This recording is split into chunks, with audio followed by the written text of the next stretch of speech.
高野川と鴨川に挟まれた三角地帯に位置する下鴨神社。京都に由緒正しき神社は山ほどあれど、中でも下鴨神社は平安以前から存在する屈指の大神社である。縁結びをはじめ様々なご神徳を得るべく年間多くの参拝客が訪れるが、その界隈に夜な夜なある屋台ラーメンが出没することはあまり知られていない。なお猫ラーメンといい、猫で出汁を取っているという噂のラーメンであるが、真偽のほどは定かでない。しかしその味は無類である。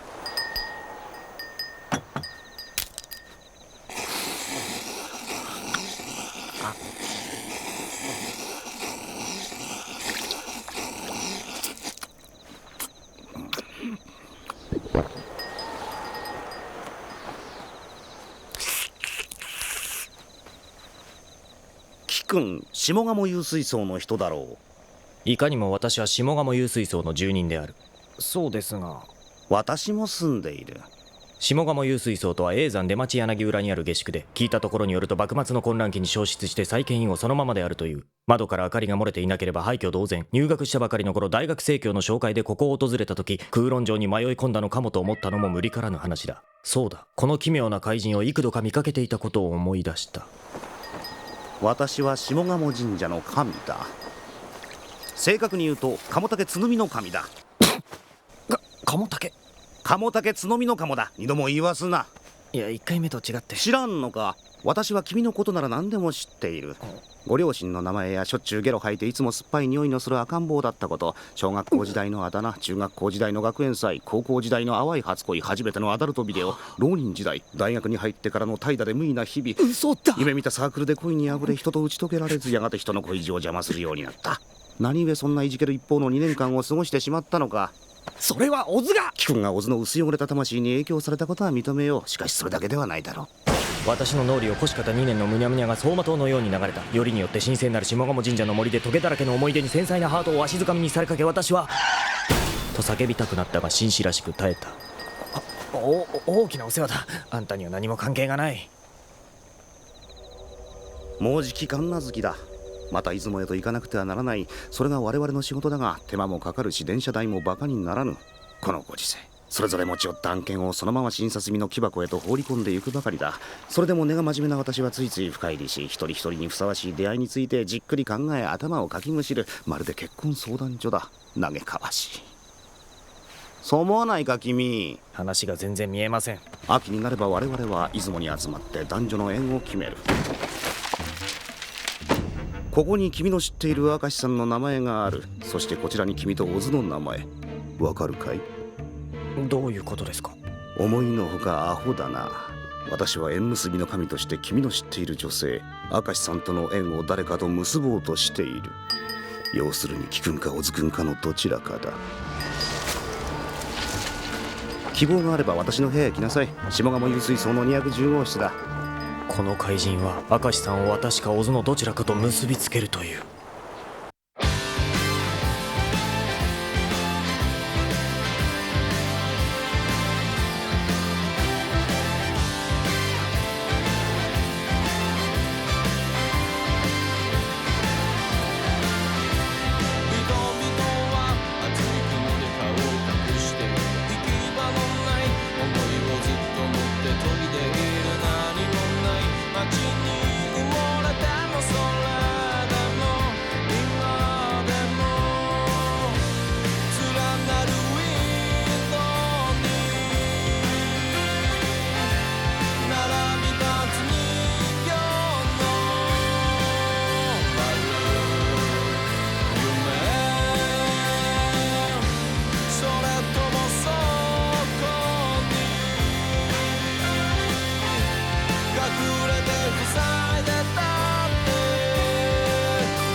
ここからの放送はご覧のスポンサーの提供でお送りします。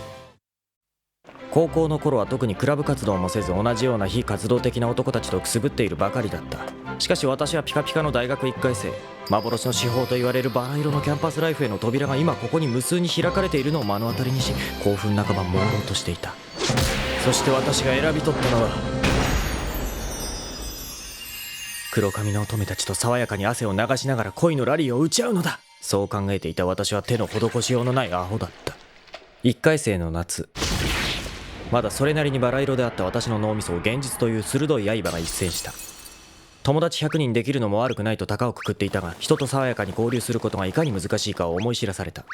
ラリーどころかまともに打ち返すことも叶わず、打ったボールは返ってこない。柔軟な社交性を身につけようにもそもそも会話の中に入れない。会話に加わるための社交性をどこかよそで身につけてくる必要があったと気づいた時にはすでに手遅れであり、私はサークルで居場所を失っていた。その時私の傍らにひどく縁起の悪そうな顔をした不気味な男が立っていた。これは繊細な私だけに見える地獄からの使者か。あなたひどいことをおっしゃる。ご安心ください。僕はあなたの同志ですよ。これがオズとのファーストコンタクトであり、ワーストコンタクトでもあった。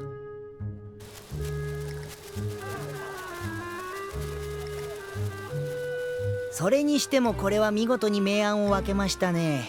いっそ僕も向こうに混ざっちゃおうかな。下鴨神社を下った高野川鴨川の合流地点は鴨川デルタと呼ばれ、春から夏にかけてのコンパ会場として広く利用されていた。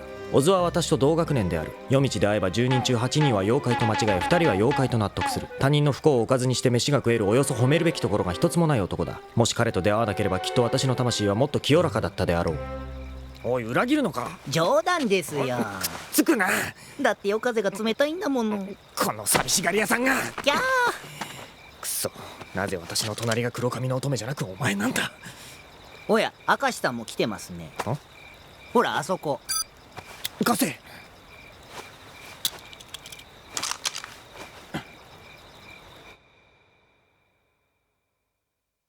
彼女工学部だからバードマンの設計やってるんじゃないかな。おい、今日はやめにしないか。明石さんを巻き添えにするのは。何を言ってるんです。黒いキューピッドとしての誇りはどうしました。もちろん誇りはあるが、世間の人から見ればこれはただの。世間の目を気にして信念を折り曲げるんですか。僕が身も心も捧げたのはそんな人じゃありませんね。孤独と偏見に耐えてきたからこそ今のあなたがあるんじゃないですか。彼らは現実を見失っているんです。あなたが軽重不白な夢に浮かれる者たちに鉄槌を下さねば。さあいざ。いやいや、我こそは恋の邪魔者。浮かれた諸君に向けてこれより天誅を下す。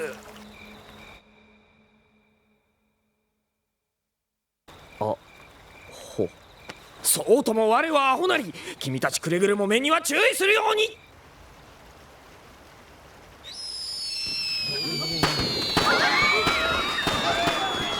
打ち上げ花火というものは夜空に打ち上げるべきものである。決して手に持ったり人に向けたり、川向こうで和気あいあいとコンパをしている人たちを爆撃するのに使ってはいけない。ひるむな、反撃しろ。あれ、この老石者めが川明日手打ちにしてくれる。おいオズ、まだ火が。うわ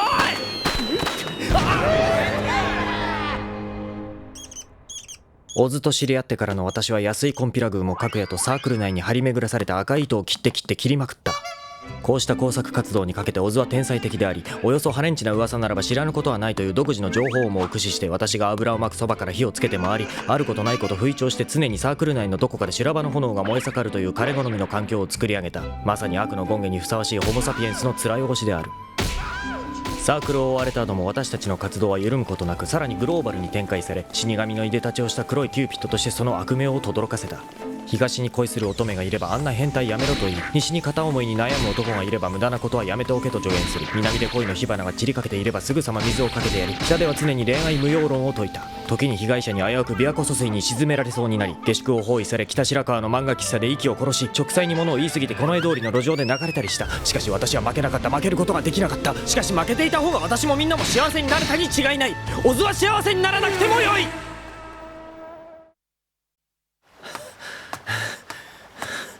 木屋町まで逃げ切った私が息を整え歩いていると、民家の軒下から怪しげな容器を垂れ流している老婆が私を捉えた。その得体の知れない容器には説得力があり、私は論理的に考えた。これだけの容器を無料で垂れ流している人物の占いが当たらないわけがないと。何を聞きたいんじゃ。あなたの顔は大変もどかしいという顔、不満ですね。あなたは才能を生かす環境に恵まれていないと感じています。そうなんです、まさにその通り。あなたは大変真面目で才能もおありのようじゃし。老婆の経営に私は早くも脱帽した。脳ある鷹が爪を隠すがごとくつつましく隠しすぎたせいで自分でも所在がわからなくなっていた私の良識と才能を一目で見抜くとは。とにかく好機を逃さないことが肝心じゃ。好機？好機というのは良い機会ということじゃ。それは分かってます。好機はいつでもあなたの目の前にぶら下がってございます。あなたはその好機を捉えて行動に出なくちゃいけません。やけに漠然としてますね。もっと具体的に。さもないと、あなたはまた今と変わらぬ人生を歩むことじゃろう。はい、1000円。まだ何も解決してないのに。迷える子羊ごっこですか？小津くんのお友達？このハレンチ野郎、あのモテモテぶりはどういうことだ。あなたちょっと八つ当たりが過ぎますよ。こんな金の塊私に食わせて。なんすかこのヒダヒダは。あれは僕の通ってる歯医者の歯科衛生士なんです。すっかり酔っ払ってたみたいで飲みに誘われたんですよ。歯医者？あなたもどうです？あんな若い女性が指を口に突っ込んでくれる機会なんてあなたには一生ないでしょ。一緒にするな、そこまで落ちたくない。知ってますよ。あなたが下鴨神社の縁結びの神にお参りしてること。あれは座興で一度やっただけだ。そういえばあなた、明石さんってどうなんです？要するに貴君か小津君かのどちらかだ。どうって？あなたというアホな人間を理解できてしまう不幸な人はこれまで僕しかいなかったわけだけれども。やかましい。彼女にはできてしまいそうなんだな。これは好機ですよ。俺は俺のような人間を理解できる人よりふはふはーっとして美しいものだけで頭がいっぱいの黒髪の乙女がいい。またそんなわがままを言う。まさか1回生の時に小日向さんに振られたことまだこだわっているんじゃないでしょうね。その名前を口に出すな。じゃああんたの代わりに幸せになってやろう。この好機僕が取っちまおう。言ってろ。明石さんはお前などに興味はない。不景気な顔はやめましょうよ。戦勝祝いですよ。うるさい。お前のせいで有意義な学生生活が台無しになってしまった。あらら、それはお互い様じゃありませんか。どうせあなたはどんな道を選んだって今みたいなありさまになっちまうんだ。いずれにせよ僕はあなたに出会って全力であなたをダメにします。お前はなぜ私につきまとうのだ。僕なりの愛ですよ。我々は運命の黒い糸で結ばれてるというわけです。恐るべき幻影が脳裏に浮かび私は戦慄した。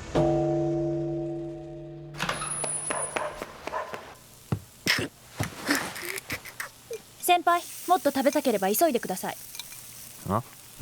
明石さん、なぜ君がここに？本当に先輩は工夫がない人ですね。ここは二次会の定番じゃありませんか。先ほどのバードマンサークルがあちらに陣取っております。お肉は久しぶりなので私も失礼。宴会の後で肉とは農耕民族としての誇りはないのか。小津は？すでに輪口からお逃げになりました。先輩もお逃げください。あの野郎またも私を差し置いて。生産は私が済ませておきましたので裏から話は通してあります。この借りはいずれ。借りはいいですから約束を果たしてください。もういいです、お早く。私も戻ります。明石さんとは去年の夏下鴨古本市のバイトで出会った。私の一つ下の学年で工学部に所属しているという彼女は何をするにも万事手回しがよく、じっと何かを睨むような目つきは万引き犯も手が出せないと思われた。へえ、そんななんだ。明石さんは休みの日って何してんの？なんでそんなことあなたに言わなきゃいけないの？その後彼女に週末の予定を聞くものはなかった。私は彼女にそのまま君の道をひた走れと熱いエールを送った。おこんばんは。何をしてる。勝手に入るな。よくも抜け抜けと。カステラです。これあげるから機嫌直してください。珍しいではないか。お前が物をくれるなんて。大きなカステラを一人で食べるというのは孤独の極致ですからね。人恋しさをしみじみ味わってほしくて。とっとと出ていけ。俺は忙しいんだ。ママそう言わず。帰れ。どうせあいつはまたこの下宿にいるという師匠のところへでも訪ねてきたんだろう。このカステラもその余り物に違いない。とはいえまさしく小津の言う通り、これだけのカステラは誰かと一緒に食べたいものだ。断じて小津などではなく、例えば明石さんの名前が出てきたのは我ながら驚いた。あの妙竹林な神を名乗る男はわざわざ出雲へ出かけて男女の縁結びをすると言っていたが、本当にそんなことあってたまるか。神無月、つまり旧暦の10月、八百万の神々が出雲へ集まって諸国がお留守になるということは多くの人が知っていよう。私だって知っていた。その中には相当妙竹林な神様もおわしますに違いない。それは問題ない。私が常々疑問に思っていたのは、それだけの神様をわざわざ出雲へ集めて何をやっているかということだった。そこには八百万の神々が出雲でカンカンガクガクの論争結果、男女の縁を決めていると書いてあった。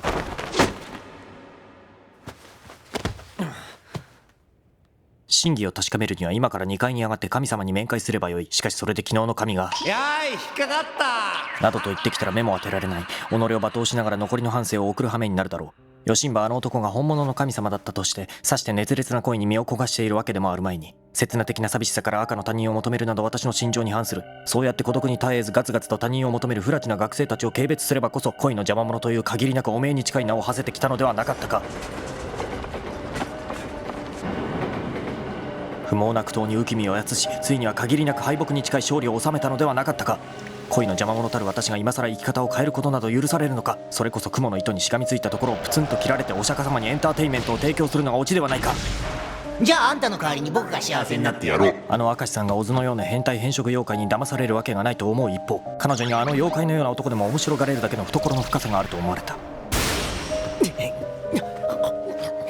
このままオズと明石さんが年頃になるようなことがあれば、私一人の人恋しさの問題ではない。明石さんの将来に関わることだ。私の理性までがカステラのようにボロボロ崩れていくかに思えた。負けてたまるか。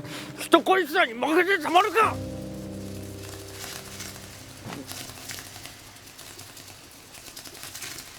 それはもう無類の味なのだが、いかんせんどこへやってくるかわからない神出鬼没のラーメン屋なのです。先輩はよく行かれるのですね。ああ、私はもう鼻が利くからね。空腹に耳を傾ければ猫ラーメンの風鈴の音が聞こえてくる。私も食してみたいです。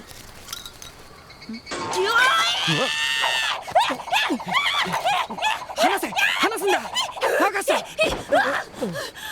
むにゅっとしてました。むにゅっと。ママ、落ち着きたまえ。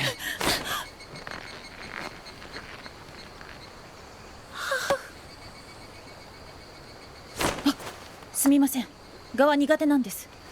これはモチグマンといって5匹で一揃いなのですが、1匹なくしてしまって。心配するな、どうせ地球は丸いのだ。いつかまた会える。なんなら私が探してあげてもいい。それより猫ラーメンに連れて行ってください。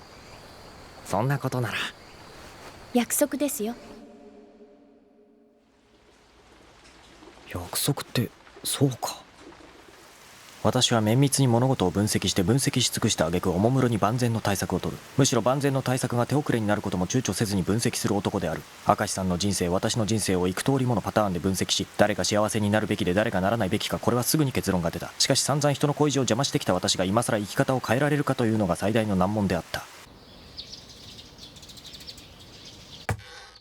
人恋しさと理性がくんずほずれつの死闘を演じた結果、私は寝不足の頭を抱え215室のドアを叩いた。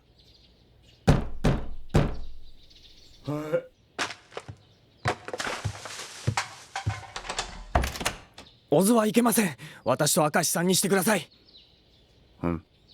よかろ、ちょっと待ちたまえ。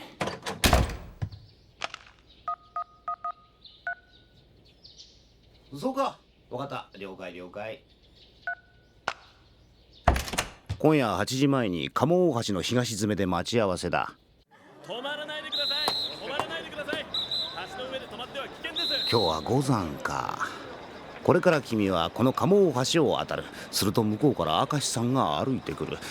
何か話しかけて相引きに誘いなさい。無理です。お断りする。だだをこねるな。おかしいじゃないか。あんた出雲に出かけて縁結びしてくれるんじゃないのか。こうした布石も大事だ。これだとただの成功法ではないか。つべこべ言うな。行きなさい。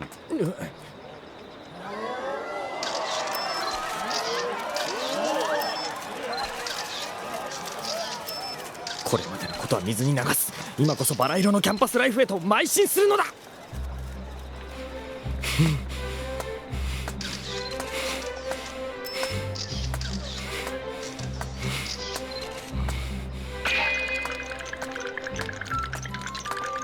あ、先輩こんばんは。昨日は無事逃げられましたか？おかげさまで。五山ですか？そうそう、それでは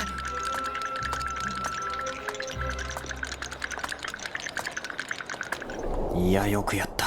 今日はここまで。恋路の走り方などかけらも学んでこなかった私がここまでできたのだ。これで精一杯。おい今日はここまでなんて思ってるんじゃないでしょうな。神の言葉に逆らわずとっとと恋路を走りやがれ。さては全部お前の企みか。縁結びの神にお願いしたでしょ。大きなお世話だ。今こそ好機を掴んでやれ。今すぐガツンといかないとここから飛び降りてやる。ちょっと待て。俺の恋路とお前が飛び降りることと何の関係がある。僕にもちょっと分かりません。オズさん、水かさが増えてます。飛び降りると死にます。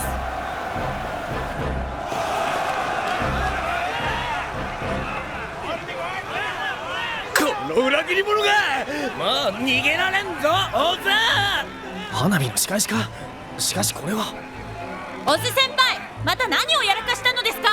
おいちょっとオズ。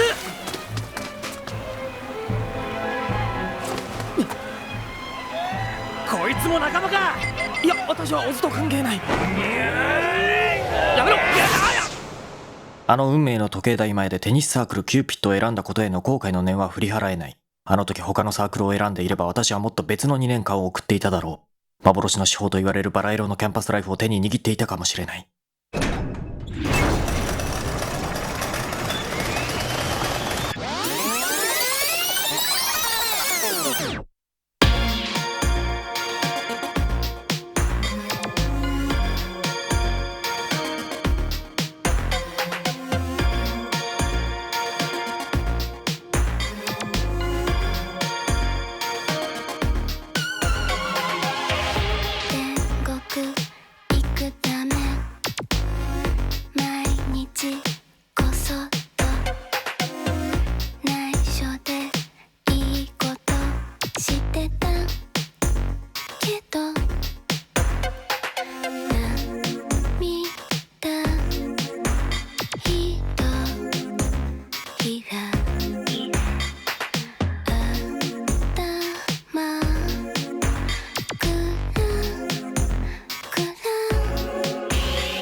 色にも見えるのは澄んだ気持ちのせいだ。気にすることなんかないよ。